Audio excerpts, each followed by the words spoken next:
এই যে হনুমানের মতন না বসে থেকে যাও না, একটু ছাগলটা বেঁধে দিয়ে আসবে। ধ্যাৎ, ঘরে থাকলে শুধু এটা করো ওটা করো, শান্তিতে থাকতে দেবে না। আমি ছাগল বাঁধতে যেতে পারবো না।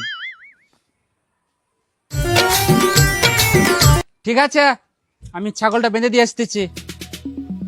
বৌদি কেমন আছো? ভালো। আর কদিন ধরে দেখতে পাইনি, কোথায় গেছিলে? আর বলো না, আমার মাতাল স্বামী আমাকে ঘর থেকে বেড়াতেই দেয়নি।